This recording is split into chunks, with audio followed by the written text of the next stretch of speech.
예, 안녕하십니까. 오늘 말씀은 이사야서 15장에서 17장까지 읽겠습니다. 요절 말씀은 16장 1절. 너희는 이 땅 통치자에게서 어린 양들을 들이되 셀라에서부터 광야를 지나 딸 시온산으로 보낼지니라. 이사야서 15장 16장은 모압 심판에 관한 메시지입니다.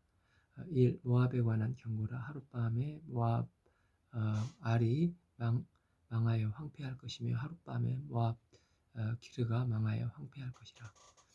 모압이 누구입니까? 창세기 보면 아브라함의 조카 롯을 데리고 가나안으로 갔습니다. 모압과 암몬은 이 소돔과 고모라가 멸망하고 난 다음에 롯의 그 두 딸 사이에 태어난 민족으로, 첫째 딸 사이에 태어난 민족이 모압, 둘째 딸 사이에 태어난 민족이 암몬. 이스라엘에게는 친척 민족으로 가깝고도 먼 나라요.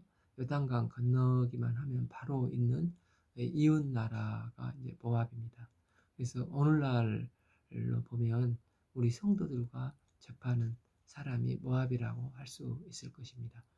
즉 성향 항상 접촉하고 있는데 신앙은 공유하지 않는 사람. 아내는 믿는데 남편이 안 믿으면 그게 모압이라고 할 수 있다는 것입니다. 이제 교제권 안에 있으면서 나는 믿는데 그는 믿지 않는 사람이라 할 수 있겠습니다. 그러니까 모압이 주는 영향이 무엇입니까?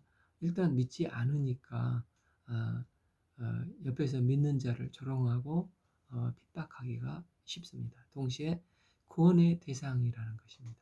내가 정말 전도해야 될 첫 번째 대상이 이 모압이 되는 것입니다. 성경에 보면 모압은 이제 두 가지 현상이 있습니다. 방해저로서의 모압은 출애굽할 때 광야에서 그 민수기 23에서 25장 모압 왕 그 발락이 발람 선지자를 기용을 해서 이스라엘을 저주하도록 했지 않습니까?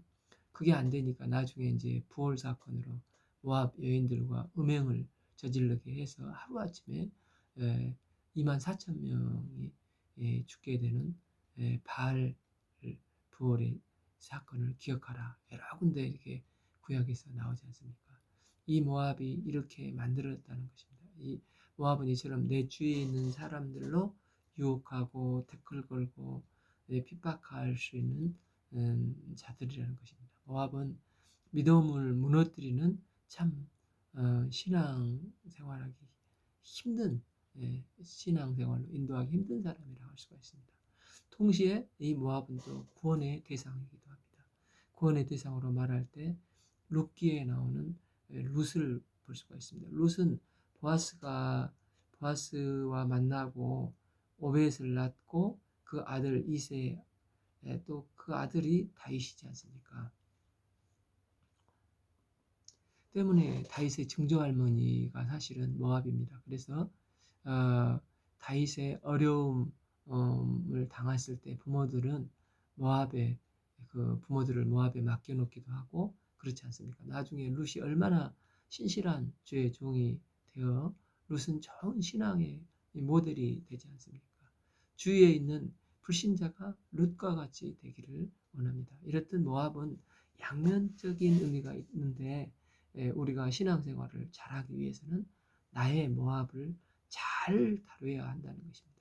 핍박과 전대의 대상으로서의 모압, 룻과 같이 그런 그들을 룻과 같이 만들어낸 것이, 그러고 보면 나오미가 참 또 위대한 1대1 성경 선생인 것을 보게 됩니다. 참으로 보여주며 삶으로 보여주며 가족을 전도했지 않습니까? 1. 모압에 관한 경고라. 하룻밤에 모압 알이 망하여 패할 것이며 하룻밤에 모압 기르가 망하여 황폐할 것이라. 하룻밤에 두 번이 이제 강조가 되는데 이제 기회가 영원한 게 아니라 하룻밤에 망하여 황폐할 것이라는 겁니다. 여기서 알은 모압의 이제 수도로 오늘날은 이제 요르단의 수도 암만입니다. 이제 15장에 이제 지명들이 18개가 도시 이름들이 나오는데 이제 하나님께서 모압을 심판하실 때 도매급으로 하시는 게 아니고 하나하나 하나님의 애정이 있는 것을 보게 됩니다. 하나하나 불러가시면서 사랑하는 마음으로 이제 기회를 줬는데 안 돌아오고 뭐하니 하면서 기도를 하고 있는 것입니다. 우리가 마치 기도할 때 뭐, 가족 보고 막 도매금으로 기도하지 않고 일일이 부모님을 위해서 또 형 누구누구 동생 누구누구 기도하듯이 그런 마음으로 하나님께서 지금 외치고 있는 것입니다.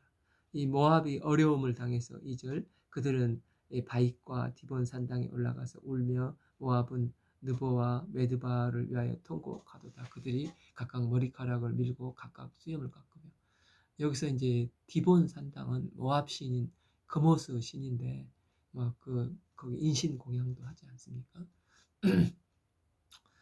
그래서 이 그모스 우상에 가서 애통하고 울부짖고 있는 것입니다. 즉 모압이 하는 일이 어려움을 당하면 하나님께 나가야 하는데 우상에게 그러니까 아수리에게 이제 붙어 살려고 하다가 안 되니까 이제 우상에 쫓아가서 우상 앞에서 울며 통곡을 한다는 것입니다.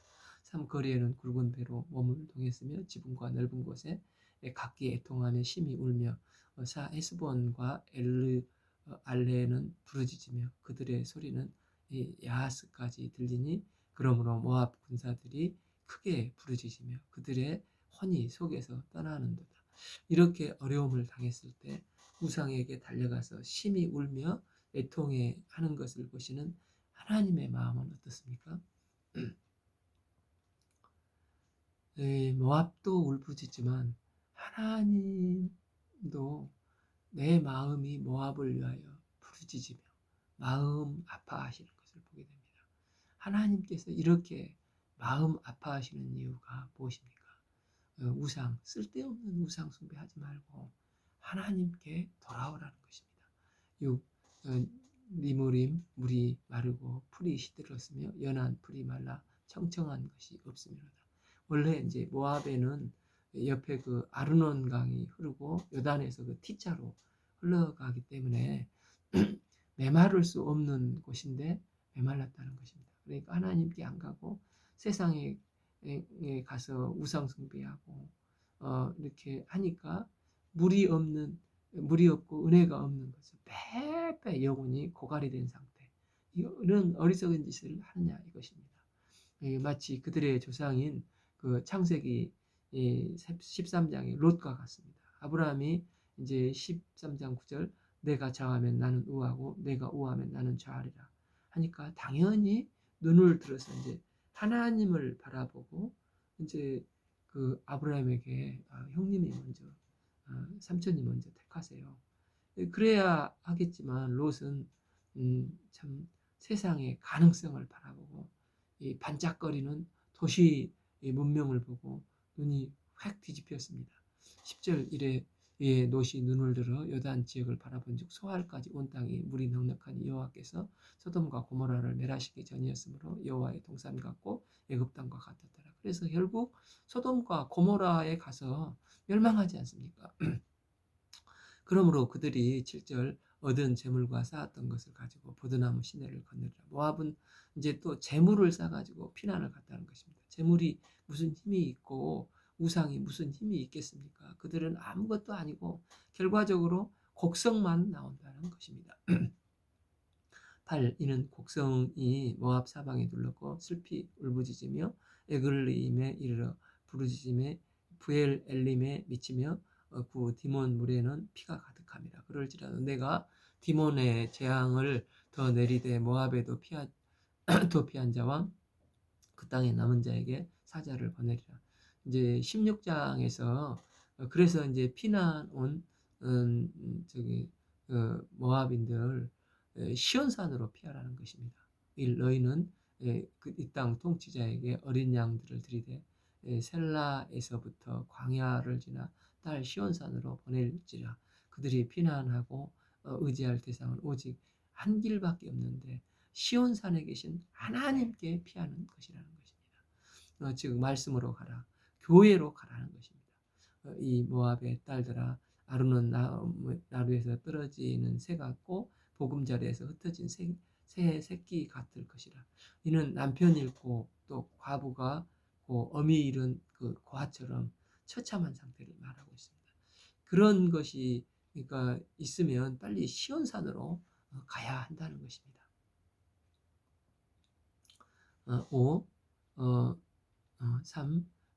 너는 방도를 베풀며 공의를 판결하며 대낮에 밤같이 그을 찌며 쫓아난 자들을 숨기며 도망한 자들을 발각되게 하지 말며 하나님의 교회는 그들의 피난처가 되어줘야 한다는 것입니다. 4.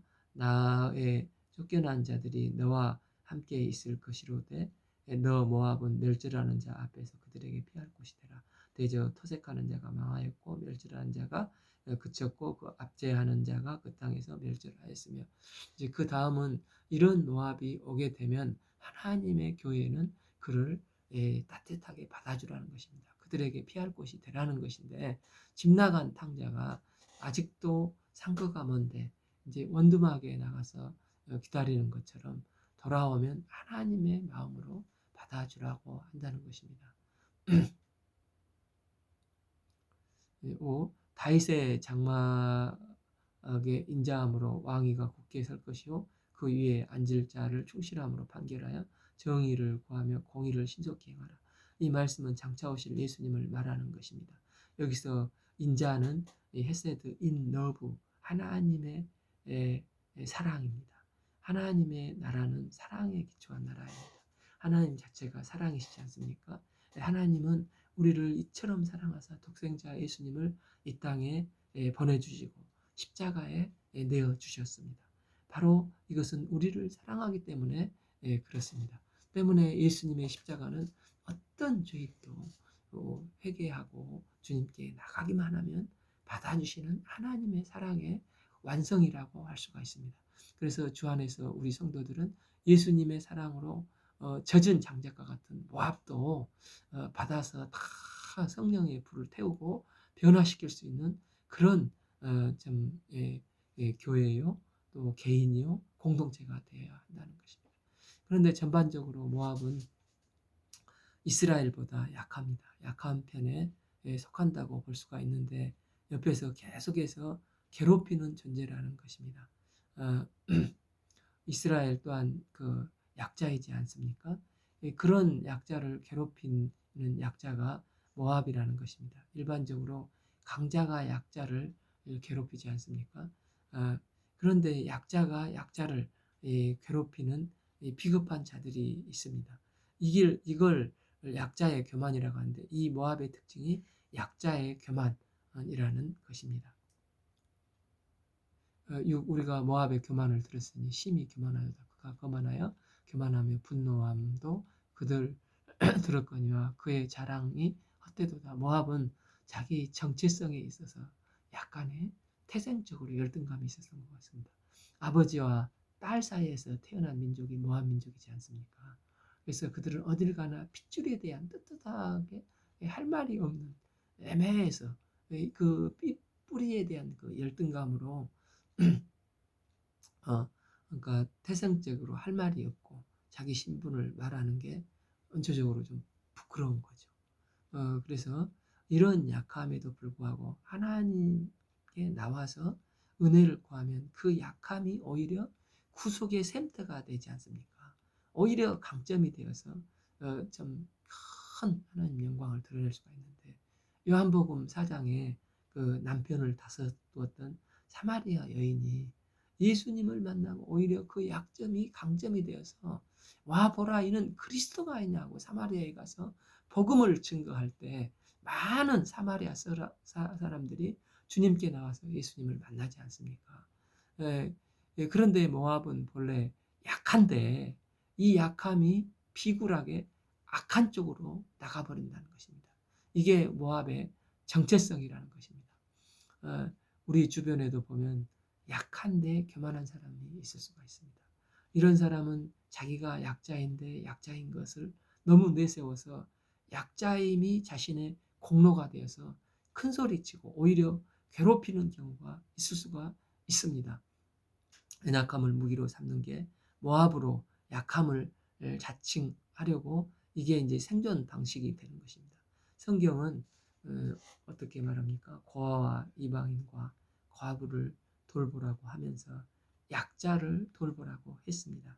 그러나 한편으로 약자도 공의를 지켜야 한다고 말씀하고 있습니다. 레위기 19장 15절에서 너희 재판할 때 불의를 행하지 말며 가난한 자의 편 들지 말며 세력 있는 자라고 두둔하지 말고 공의로 사람을 재판할지며.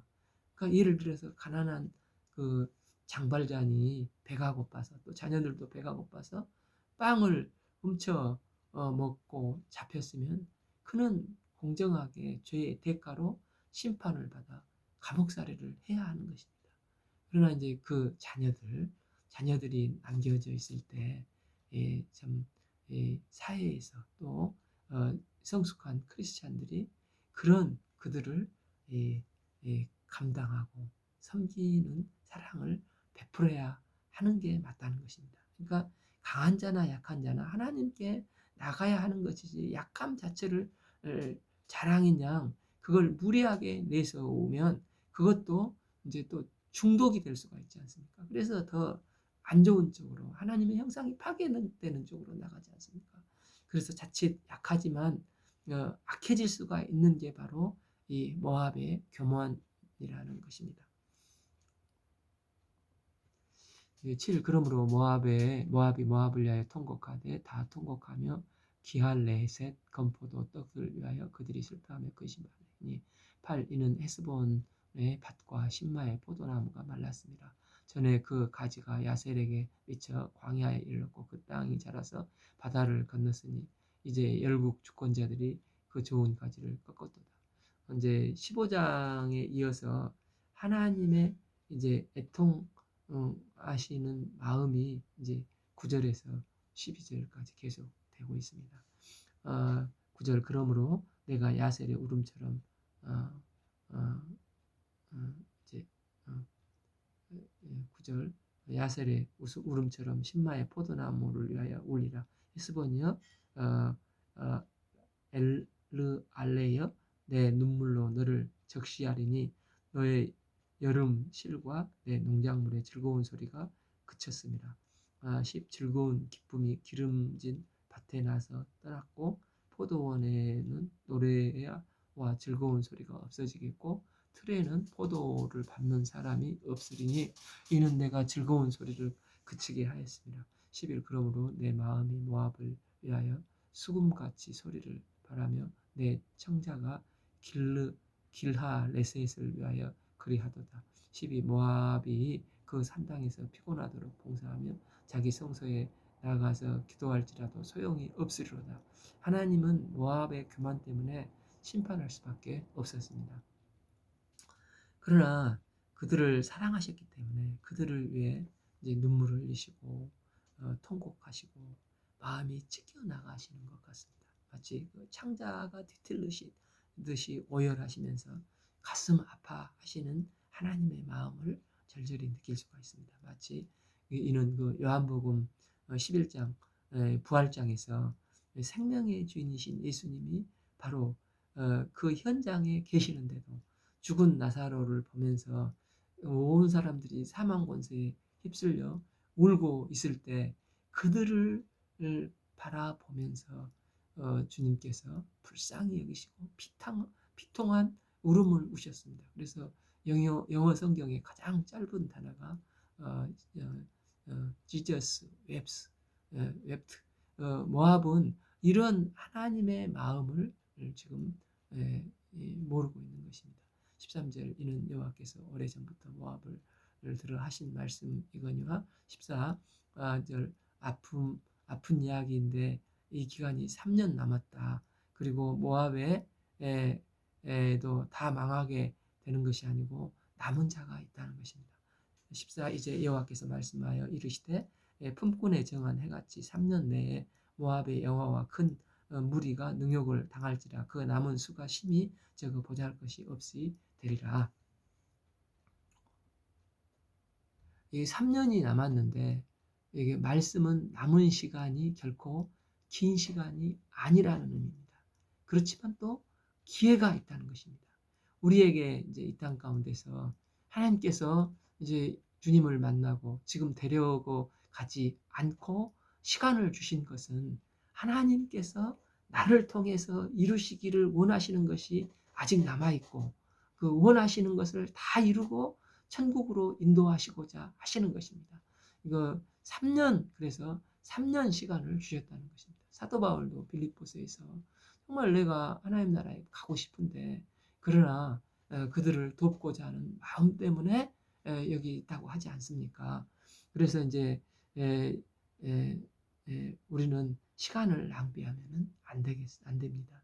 에베소서 15장 16절에 세월을 아끼라 때가 악하니라.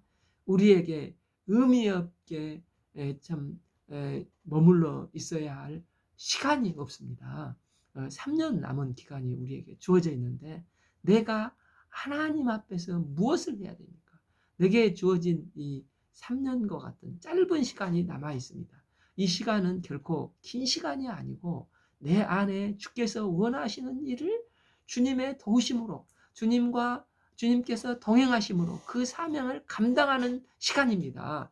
그래서 주님 나라는 그런 다음에 이 하나님의 영광을 드러내며 주님께 가는 은혜를 덧입기를 기도합니다. 다시 보면은 그 남은 수가 심히 적어 보잘것이 없으리라. 비록 모압에는 남는 수가 매우 적을지라도 남는 렘넌트가 있다는 것입니다. 명심할 것은 내게 주어진 시간은 영원한 시간 속에서 이 땅의 시간은 3년, 즉 짧은 시간밖에 없다는 것입니다. 결코 긴 시간이 아닙니다. 우리가 천국에 가게 되면 그 후에는 나를 통해서 모압을 전도하고 바로 세울 수 있는 나의 기회가 나에게도 영원히 주어지지 않습니다. 이 시간에 남는 자가 있다는 것입니다. 나의 모압에 남는 자를 누구라고 생각하십니까? 세상 것 쫓다가 허둥대면 의미 없이 생활을 보내는데 그런 생활 하지 말고 이 남는 자를 구원하는데 그리고 바로 세우는데 우리가 온 힘을 다해 감당을 해야 된다는 것입니다.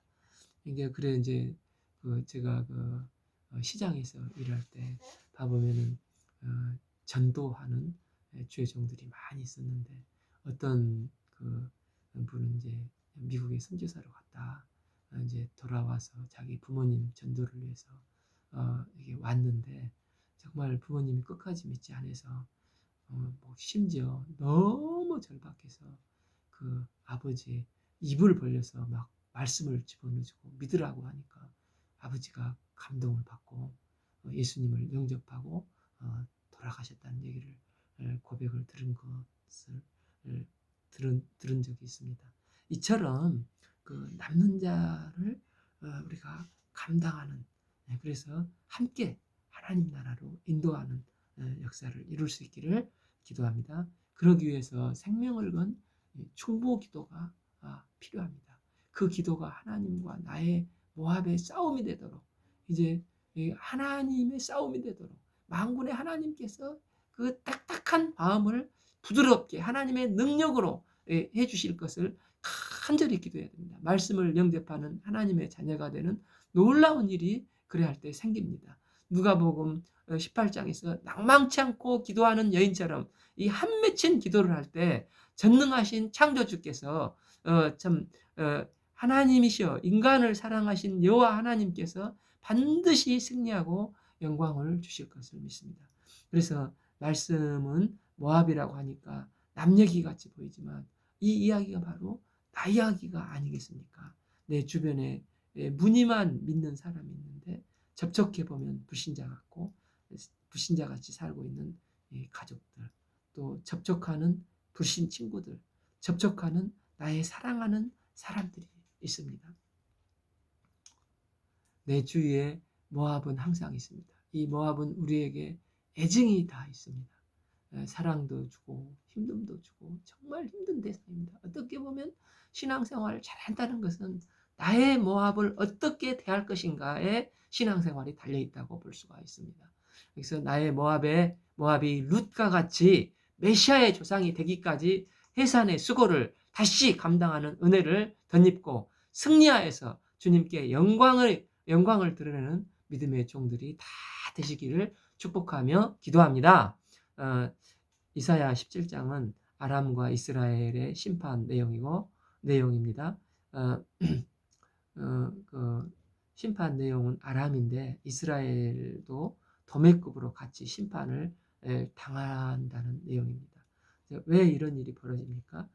17장 22절에 봐보면 어떤 사람이 7장 22절에서 어떤 사람이 다윗의 집에 알려 이르되 아람이 에브라임과 동맹하였다라는 사건이 지난번에 나왔지 않습니까? 그러니까 하나님과 함께 해야 하는데 세상에 북이스라엘 아람을 의지하니까 결국 심판을 받을 때 같이 도매급으로 넘어가 버린다는 것입니다. 이 벼락 맞을 때 뭐 나만 딱 벼락 맞는 게 아니라 그 바운더리 안에 있으면은 같이 연계되어서 벼락을 맞지 않습니까? 그것처럼 하나님과 연계가 안 되고 아람과 연계가 되고 하나님과 아람과 연계하면 안 되고 하나님과 연계가 되어야 하는데 어리석은 일을 행한다는 것입니다. 그러니까 제일 중요한 이스라엘에 대한 메시지는 세상과 함께 세상에 망할 때 같이 망하지 말라는 것입니다. 그래서 우리가 세상과는 절대 엮이면 안 되는 것이고 하나님과 연결돼야 한다는 것입니다. 1. 다메섹에 관한 경고라. 보라, 다메섹이 장차 성읍을 이루지 못하고 무너진 무더기가 될 것이라. 이 알로엘의 성읍들이 버림을 당하리니 양무리를 치는 곳이 되어 양이 눕되 놀라게 할 자가 없을 것이며 3. 에브라임의 요새와 다메섹 나라와 아람의 남은 자가 멸절하며 이스라엘 자손의 영광 같으리라. 그러니까 만군의 여호와의 말씀이에요. 여기서 이제 다메섹의 수도가 아람이죠. 그리고 이스라엘이 요단강 중심의 동쪽 땅이 이제 아로엘 평원지대로 목축이 잘 되는 이제 구약에 자주 나오는 바산의 염소라고도 부르죠. 그래서 그곳은 풀이 많은 곳입니다. 그런데 그곳에 인적이 사라져 버렸다는 것입니다. 그것은 양들은 사람이 있으면 눕지 않는데 눕는다는 것은 완벽한 평안 상태로 사람이 다 죽고 양들만 누워 있다는 것입니다. 그 정도로 이제 완전히 멸절 당하는 것을 말씀하고 있고 북이스라엘의 대부분은 이제 에브라임이라고 말을 하지 않습니까? 그러니까 한마디로 어리석게 다메섹이 망할 때 이스라엘도 동시에 망하고 버림받는다는 것입니다. 주님 주와 함께 길 가는 것이 우리 인생인데 아람과 같이 가는 길은 결국 망하는 길이라는 것입니다. 그러니까 요셉이 강했던 이유가 무엇입니까? 창세기 39장 2절 여호와께서 요셉과 함께 하심으로 그가 형통한 자가 되어 그의 주인 애굽 사람의 집에 있으니 여호와께서 함께 하심으로 형통한 자가 되었더라는 것입니다. 우리도 마찬가지로 주님과 함께 있으면 사망의 음침한 골짜기라도 주님과 함께 있으면 해가 나를 해치지 못한다는 것입니다. 우리의 삶이 주님과 항상 함께 붙어 있고 묶여 있는 인생이 되기를 기도합니다. 그러니까 아무리 어려움이 있어도 하나님과 함께하고 있으면 무조건 미래는 승리하게 될 것이고 하나님과 연계가 느슨하면은 위험한 인생을 살게 된다는 것입니다. 이 다윗의 강점이 무엇입니까? 다윗은 강하다, 약하다 관계없이 항상 하나님과 함께하기를 원했습니다. 그래서 골리앗 앞에서 너는 칼과 단창으로 나오지만 나는 내가 조롱하는 만군의 여호와 이름으로 나간다. 이 전쟁이 하나님의 전쟁이라는 것을 만들어서 전쟁이 되게 만들어서 하나님과 묶여 있게 하겠다는 것입니다. 우리도 마찬가지로 우리가 하는 모든 일을 내일이라고 생각하는데 내일이라고 생각하면 내일인데 하나님과 묶이면 하나님의 사업이 되고 내 인생이 하나님과 묶이면 하나님의 인생이 되고 자녀들도 하나님과 묶이면 하나님의 자녀들이 되는 것입니다. 때문에 우리가 하나님과 묶이는 인생이 되기를 기도합니다. 때문에 징계의 조짐이 보이고 경고의 조짐이 보이고 고난이 올 때 마음이 이제 급해지기 쉽지 않습니까? 급할 때 하나님께 먼저 돌이키는 시간이라는 것입니다. 이걸 깨우칠 때 가장 빠른 길이라는 것입니다. 빨리 하나님께 돌아가야 할 때 이때 이제 마귀는 바벨론처럼 이제 고집을 부리게 하고 또 생각을 잡스럽게 복잡하게 만듭니다. 그러나 성령이 내주하시는 사람은 그때 단순해집니다. 하나님 앞에 회개하고 주님께 돌아갑니다. 그럴 때 북이스라엘은 믿음이 없어서 복잡해지고 10절 그런데 이제 북이스라엘이 믿음이 없어서 복잡해지고 10절 그러므로 내가 기뻐하는 나무를 심으며 이방 나무 가지를 또 이종하도다. 이제 이것저것 죄악된 본성이 기뻐하는 나무 어, 이방의 나무를 의지하려고 한다는 것입니다. 본성에 이끌려가는 대로 가다가 결국은 망한다는 것입니다. 그러니까 우리가 이제 그 다윗과 솔로몬을 보면 다윗의 강점이 무엇입니까? 다윗이 시편에서 가장 많이 쓰는 단어가 오직 그만이 오직이라는 것입니다. 시편 62편 2절에 오직 그만이 나의 반석이요 나의 구원이요 나의 요새시니 내가 크게 흔들리지 아니하리로다. 다윗은 위기 가운데 환난 가운데 놓이면 오직 하나님께만 단순히 나아갔습니다. 저는 하나님만이 반석이고 하나님만이 나의 구원이시고 하나님만이 나의 요새시입니다. 하나님만이 나를 요동치 않게 만드시는 분이십니다. 고백을 하는 게 이게 성령의 역사요 다윗의 고백이라는 것입니다. 징계의 사인이 보일 때 다윗처럼 단순해져야 됩니다. 하나님만이 나를 구원할 수가 있습니다. 이에 비해서 솔로몬은 카드가 너무 많지 않았습니까? 부인이 이제 1000명이라는 것이 뭘 말합니까? 뭐 여자를 좋아했던 것도 있었겠지만 이게 이제 외교지 않습니까? 여러 인간적인 잔머리를 굴려서 여러 나라들과 정략 교류를 통해서 탄탄하게 나라를 만들어 보고자 하다가 결국 많은 부작용이 일어났습니다. 그러니까 외교를 의지하고 군사를 의지하고 이제 부인들이 그러면 그냥 옵니까? 우상을 하나씩 다 들고 와서 결국은 솔로몬은 자식대에 둘로 쪼개지지 않습니까? 잔머리를 굴리면 이토록 짧습니다. 솔로몬은 번화하고 융성한 것 같았지만 우상이 곳곳에 퍼지게 됐고 또 죽으니까 그 남북이 두 개로 갈라져 버리고 반면에 이제 다윗은 하나님만 붙드니까 하나님께서 다윗 왕국을 천대에 이르도록 즉 영원토록 견고하게 하셨습니다. 다윗처럼 환난 때에는 주님께만 단순하게 돌아가야 합니다. 징계의 조짐이 보입니까? 하나님의 백성들은 남는 자로 하나님께 돌아가야 합니다.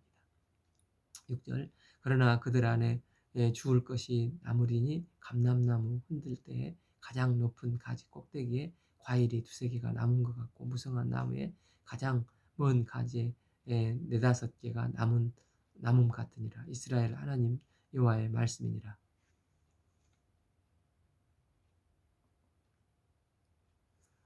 7. 그날에 사람이 자기 일을 지으신 일을 바라보겠으며 그의 눈이 이스라엘의 거룩하신 일을 베풀고 남는 자가 되는 것입니다.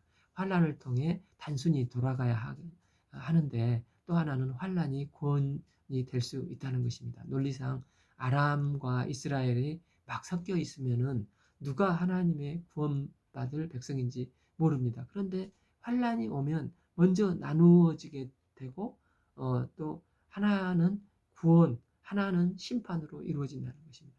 대표적인 게 유월절이지 않습니까? 유대인과 히브리인들이 섞여져 있는데 어떻게 알 수 있습니까?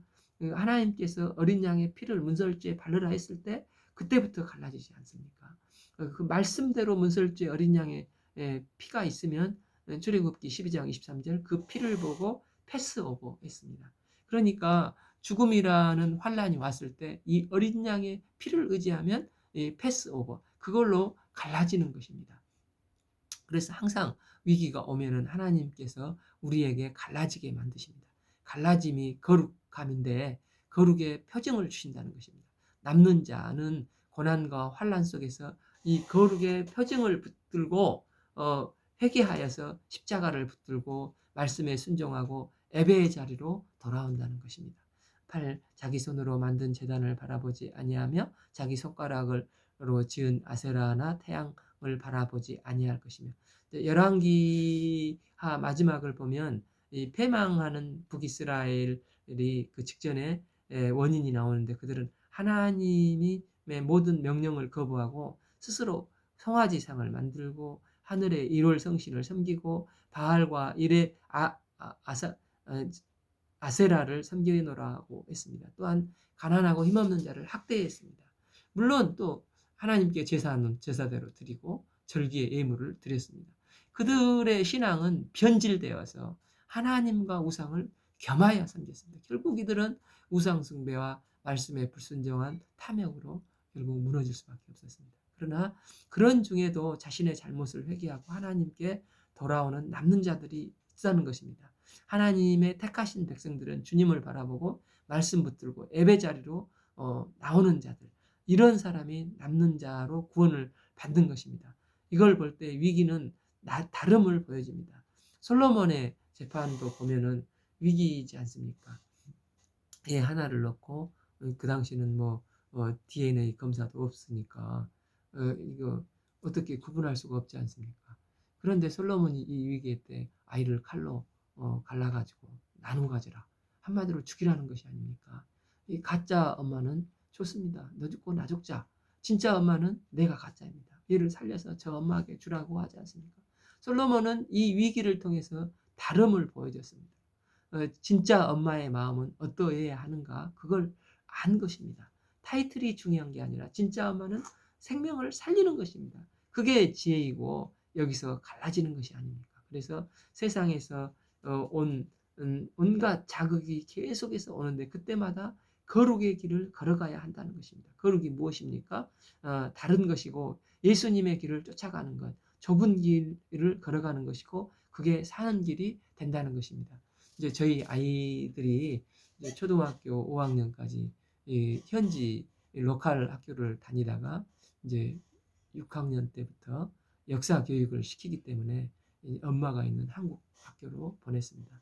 1년 때 교과서에서 핑이라는 이야기가 실려 있었는데 어느 나라 임금이 후계자가 없어서 꽃씨를 나누어 주면서 1년 후에 잘 키워서 가져오라. 그 화분을 보고 그 후계자를 삼겠다고 해서 이제 핑도 집에서 이제 물 주고 거름 주고 정성을 들였는데 안 자라는 것입니다. 그래서 괴로워하다가 있으니까 아버지가 네가 정성을 다했으니까 그 있는 모습 그대로 화분을 가지고 가라고 했다고 합니다. 1년 후에 아이들이 근데 다른 애들은 어마어마한 꽃들을 가져왔는데 핑이는 아무것도 없는데 임금님이 물으니까 저는 최선을 다했지만 잘하지 않네요. 그러더니 임금님이 핑을 후계자로 삼았다는 것입니다. 그 씨를 물에 삶은 씨를 줬습니다. 그러니까 정직한 빈 화분이 정답인 것입니다. 일종의 거룩이지 않습니까? 다른 아이들은 과정에서 잘 안 되니까 결과를 스스로 조정을 하려고 거짓말을 했습니다. 그러나 하나님은 과정을 최선을 다하고 결과를 주님께 맡기는 믿음을 보십니다. 우리는 결과를 생각하기 쉬운데 하나님은 거룩하십니다. 거룩은 언제나 다른 것, 구별된 것입니다. 그러니까 고난과 환란이 있을 때 첫 번째 주님께 돌아가는 것이 사는 길이고 또 하나는 충성을 다하는데도 불구하고 결과가 잘 안 나올지라도 잔머리 있어서 조작하지 말고 여전히 이 구별된 거룩한 모습으로 빈손 들고 주님께 나가라는 것입니다. 모세가 40살 때 일하다가 이제 결국 미디안으로 도망가지 않았습니까? 그래서 80세에 나는 못합니다. 마치 빈손 들고 십자가를 붙드는 거. 이럴 때 80세의 노인이 하나님께서 쏟아부어 주시니까 120 사이에 할 일을 다 하지 않습니까? 그러니까 아람과 쓸데없이 동맹한 이스라엘에게 주신 말씀입니다. 우리가 택한 백성으로서 믿는 신자의 입장에서 본다면 고난이 오면 빨리 돌이켜야 합니다. 아람을 끊어버리고 회개하고 하나님께 돌아가야 합니다. 또 하나는 결과는 주님께 맡기고 빈손이라 할지라도 거룩하게 충성을 다해야 된다는 것입니다. 그래서 환난은 우리를 거룩한 길로 이끄는 첩경이라는 것입니다. 이걸 붙들 수 있는 믿음의 종들이 될 수 있기를 기도합니다. 8. 자기 손으로 만든 제단을 바라보지 아니하며 자기 손가락으로 지은 아세라나 태양상을 보지 아니할 것이며 9. 그날에는 그 견고한 성읍들이 옛적에 이스라엘 자손 앞에서 버림받은 숯불 속의 처소와 작은 산 꼭대기에서 처소 같아서 황폐하리니 10. 이는 내가 내 구원의 하나님을 잊어버리며 내 능력의 반석을 마음에 두지 아니한 까닭이라. 그러므로 내가 기뻐하는 나무를 심으며 이방 나무 가지도 이종하는도다. 11. 내가 심는 날에 울타리를 두르고 아침에 내 씨가 잘 발육하도록 하였으나 근심과 심한 슬픔의 날에 농작물이 없어지리라. 12. 슬프다 많은 민족이 소동하였을 때 바다 파도가 치는 소리 같이 그들이 소동하였고 열방이 충돌하였을 때 큰 물이 몰려옴 같이 그들도 충돌하였도다. 13.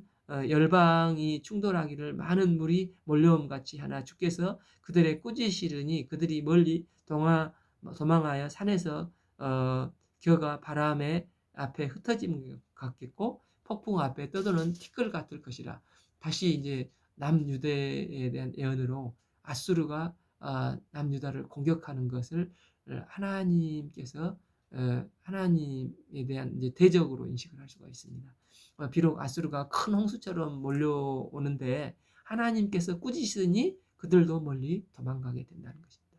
14절 보라 저녁에 두려움을 당하고 아침이 오기 전에 그들이 없어졌나니 이는 우리를 노략한 자들의 몫이요 우리를 강탈한 자의 보응이니라. 그러니까 18만 5천 명을 물리친 말씀으로 볼 수가 있습니다. 전능하신 하나님께서 내 편이시면 어떤 환난과 시험도 우리는 능히 이기고 승리할 수 있다는 것입니다. 오늘 말씀은 이사야서 15장에서 17장까지 읽겠습니다.